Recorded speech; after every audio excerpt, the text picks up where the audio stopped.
देखिए, आज हम देखेंगे इम्पैक्ट डायोड। इम्पैक्ट डायोड का फुल फॉर्म होता है impact ionisation avalanche transition time diode. जैसा कि इसके नाम से आपको दिखाई दे रहा है, इम्पैक्ट आयनाइजेशन एवलांस ट्रांजिशन। तो एवलांस कंडीशन अगर हम बात करें तो एवलांस कंडीशन कब होती है? एवलांस कंडीशन नॉर्मली अगर हम एक पीएन जंक्शन की बात करें तो वो होती है रिवर्स कंडीशन में, रिवर्स बायस कंडीशन में।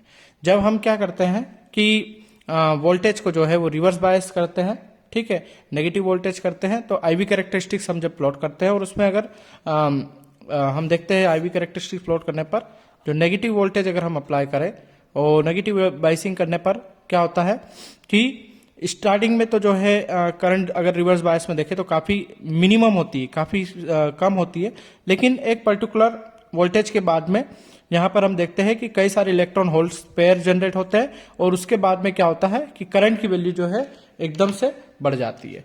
तो ये जो है इम्पैक्ट डायोड एक तरह से हम बात करें तो ये रिवर्स बायस कंडीशन में होता है और एवलांस ट्रांजिशन होता है इसमें, ठीक है। और ये एक तरह का जो है आरएफ सेमीकंडक्टर डिवाइस होता है जो कि यूज किया जाता है माइक्रोवेव रेडियो फ्रिक्वेंसी को जनरेट करने के लिए। तो यहाँ हम देख सकते हैं, स्पेशली इसकी बात करें तो ये माइक्रोवेव रेडियो फ्रिक्वेंसीज को जनरेट करता है और ये जो है वर्क करता है 3 गीगाहर्ट्ज से 100 गीगाहर्ट्ज और उससे ज़्यादा जो है इसकी कैपेसिटी होती है फ्रीक्वेंसी जनरेशन की। और इसका मेन एडवांटेज अगर हम बात करें तो इसका मेन एडवांटेज तो है इसका हाई पावर कैपेबिलिटी। तो ये इसकी मेन एडवांटेज होती है, लेकिन इसी के साथ में अगर हम बात करें तो इसमें डिसएडवांटेज की बात करें तो ये काफ़ी नॉइजी होता है, ठीक है। तो नॉइस इसका एक बड़ा डिसएडवांटेज है। और साथ में अगर हम बात करें तो ये क्या है, एक तरह से नेगेटिव रेजिस्टेंस जो है उसको पोजेस करता है, कैरेक्टरिस्टिक्स को पोजेस करता है, जो कि वर्क करता है एज एक्ट करता है एज ए ऑसिलेटर और ये जनरेट करता है माइक्रोवेव फ्रिक्वेंसीज को। तो यहाँ हम बात करें तो ये इम्पैक्ट डायोड होता है। और इसके अगर इंटरनल स्ट्रक्चर की हम बात करते हैं तो ये इंटरनल स्ट्रक्चर हम यहाँ देख सकते हैं। इंटरनल स्ट्रक्चर को हम देखें तो सबसे पहले अगर हम बात करें तो यहाँ पर P प्लस होता है। P प्लस मतलब यहाँ पर प्लस के मतलब प्लस का मीनिंग ये होता है कि यहाँ पर कई सारे होल्स जो है वो एक्सेस होल्स है, ठीक है। N जो है यहाँ पर इलेक्ट्रॉन्स होते हैं, I जो है यहाँ पर इंसिंट्रिक रीजन होता है, यहाँ पर नंबर ऑफ इलेक्ट्रॉन और होल जो है वो साथ में इक्वल होते हैं। वहीं अगर हम बात करें N प्लस की तो यहाँ पर क्या होंगे, नंबर ऑफ इलेक्ट्रॉन्स जो है वो ज्यादा होंगे और इस वजह से वो एक्सेस में होंगे, इसलिए इसमें प्लस लिखा है। और यहाँ हम इसे क्या है बाइसिंग देते हैं, यहाँ आप देख सकते हैं बाइसिंग दी रखी है हमने और ये रिवर्स बाइसिंग दे रखी है। तो P को अगर हम जब नेगेटिव वोल्टेज से आप कनेक्ट करते हैं तो ये क्या होता है रिवर्स बायस कहलाता है और N को हम पॉजिटिव से करते हैं। तो ये इस तरह से अगर हम बात करें तो ये रिवर्स बायसिंग कंडीशन में ऑपरेट होता है।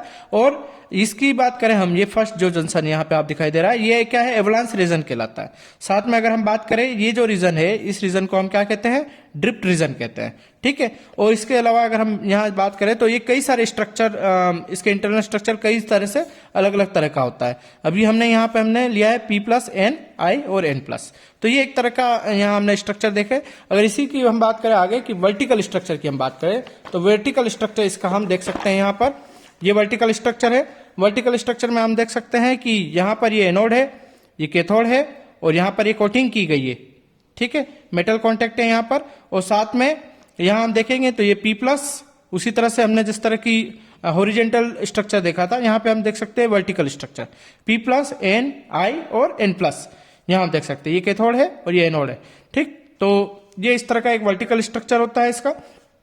तो it is a vertical structure which leads high power landing capacity and generally material like gallium arsenide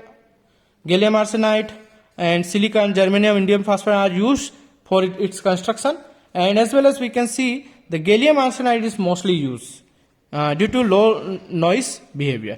तो यहाँ गैलियम आर्सेनाइड का सबसे ज्यादा यूज किया जाता है क्योंकि लो नॉइज बिहेवियर की वजह से। तो यहाँ हमने ये देखा। अब उसके बाद में हम देखेंगे इसकी वर्किंग। तो वर्किंग की हम बात करते हैं तो यहाँ हम देख सकते हैं ये वर्किंग ऑफ इम्पैक्ट डायोड। तो वर्किंग में हम देखेंगे तो सबसे पहले हम बात करते हैं ये स्ट्रक्चर की P प्लस N I और N प्लस। यहाँ पर सबसे पहले हम इलेक्ट्रिक फील्ड ग्रेडियंट को देखते हैं, इलेक्ट्रिक फील्ड जो है वो किस तरह से होगी और एवलांस रीजन कौन सा कहलाता है। तो देखिए जब भी हम अगर आईवी कैरेक्टरिस्टिक्स को यहाँ देखें तो अगर हमने वोल्टेज को पॉजिटिव वोल्टेज अगर दिया, मतलब फॉरवर्ड बाइसिंग अगर मैंने की, तो फॉरवर्ड बाइसिंग करने पर क्या होता है कि करंट जो है वो फ्लो होती है ठीक है, करंट जो है वो फ्लो होती है। क्योंकि अगर मैं फॉरवर्ड बायसिंग करता हूं तो फॉरवर्ड बायसिंग में क्या होता है, जैसे कि हम मान लेते हैं इस मैकेनिज्म को हमने इसे आगे बताया भी है तो हम इसे बताएंगे भी। फॉरवर्ड बायस में क्या होता है कि जैसे मान लीजिए कि पीएन जंक्शन मैंने लिया और यहां पर इसको मैंने कनेक्ट किया पी को पॉजिटिव से और एन को नेगेटिव से, तो ये जो कंडीशन होती है फॉरवर्ड बायसिंग कंडीशन होती है।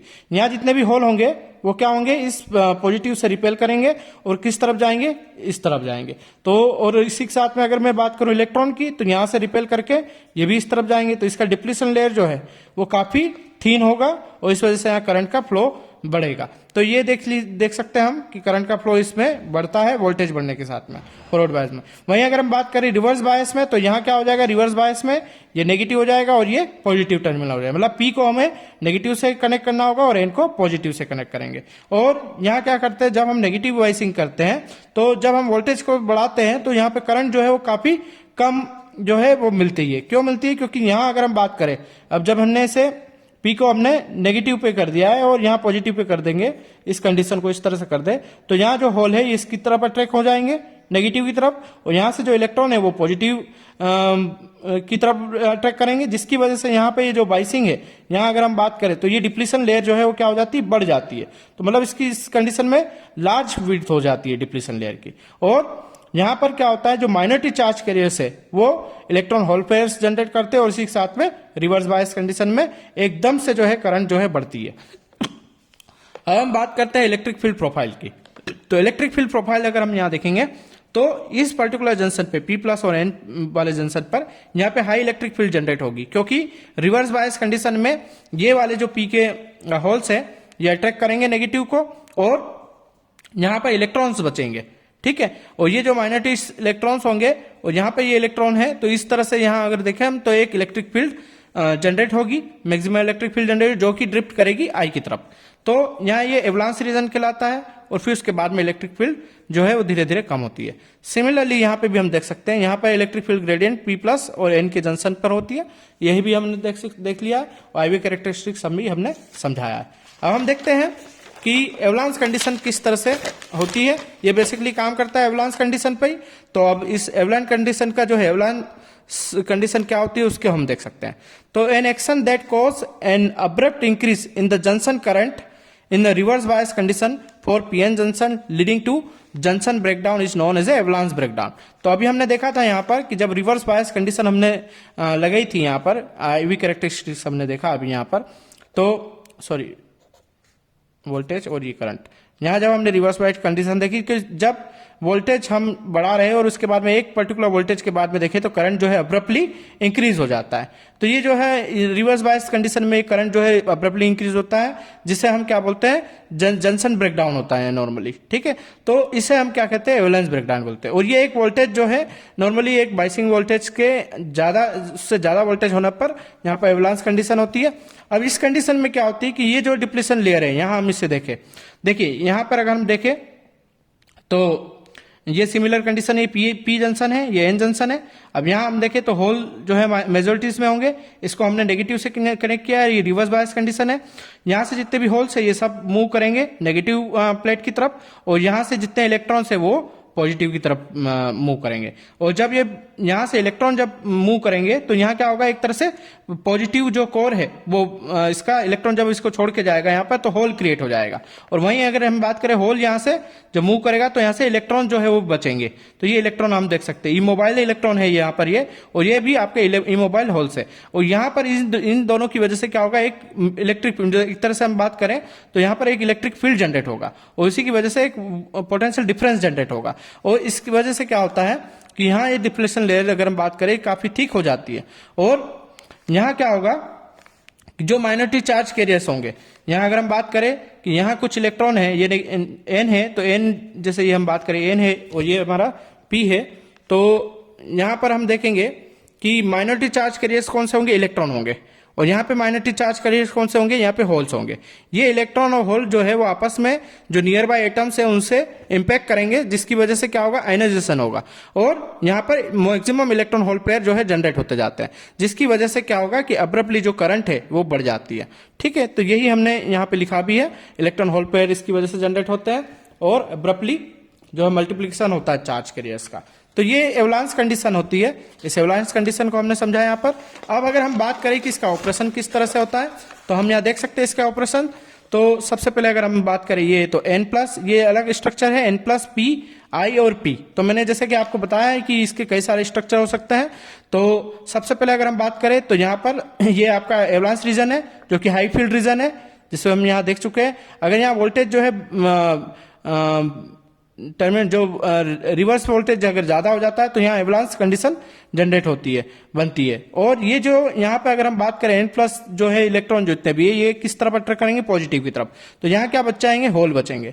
और यहाँ पर भी हम देखें तो ये भी होल होंगे, ठीक है। ये होल किस तरफ मूव करेंगे, क्योंकि यहाँ पर आप बाइसिंग देखेंगे नेगेटिव है, तो ये होल जो है इस तरफ जनरेट करेंगे, इस तरफ मूव करेंगे। तो ये जो इंट्रिंसिक रीजन है जहां पे इलेक्ट्रॉन और होल दोनों आपस में इक्वल है, उस तरफ ये क्या करेंगे, यहां पर मूव करेंगे। तो इस वजह से इसने हमें क्या बोला, ड्रिप रीजन बोला है ऐसे हमने, ठीक है। तो ये ड्रिप रीजन है और यहाँ इलेक्ट्रिक फील्ड सबसे ज्यादा होगी, उसके बाद में यहाँ कम होती है।